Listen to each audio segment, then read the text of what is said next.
Hi guys, மீஷோலேருந்து நான் 2 churidar material purchase பண்ணியிருக்கேன். Last வீடியோவில் போட்டிருந்தேன். அதோட கண்டினியூஷன் தான் இது. இதை நான் எப்படி ஸ்டிச் பண்ணியிருக்கேன்னு வாங்க பார்க்கலாம். இதை நான் லாங் ஸ்ட்ரெயிட் கட் கொடுத்த மாதிரி தான் ஸ்டிச் பண்ணியிருந்தேன். Front neck design square shape கொடுத்துருந்தேன்.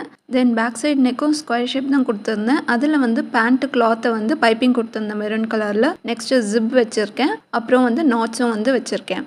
தென் ஃப்ரண்ட்டில் அந்த சின்ன பார்டரை 3 ஜாயின் பண்ணி ஸ்கொயர் ஷேப்பில் டிசைன் ஒன்று கொடுத்துருந்தேன். இந்த பேட்டர்னுக்கு 3/4 விட ஷார்ட் ஹேண்ட் தான் நல்லாயிருக்கும். நெக்ஸ்ட் இதுக்கு கேதரிங் பேண்ட் தான் நல்லாயிருக்கும். பட் நான் அம்ப்ரெல்லா மாடல் தான் ஸ்டிச் பண்ணியிருந்தேன். கேதரிங் மோஸ்ட்லி நம்ம யூஸ் பண்ண மாட்டோம், வேஸ்ட் ஆகிடும். ஸோ இதுக்கு லெகின் எடுத்துக்கலாம்.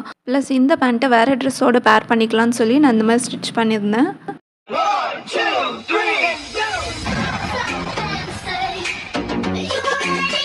இந்த மாதிரி ட்ரெஸ் எனக்கு ரொம்பவே பிடிக்கும். யாருக்கெல்லாம் அந்த மாதிரி பிடிக்கும்னு சொல்லி கமெண்ட் செக்ஷனில் சொல்லுங்கள். ப்ளஸ் எப்படி ஸ்டிச் பண்ணியிருக்கேன்னு சொல்லுங்கள். வீடியோ பிடிச்சிருந்தால் லைக் அண்ட் சப்ஸ்கிரைப்.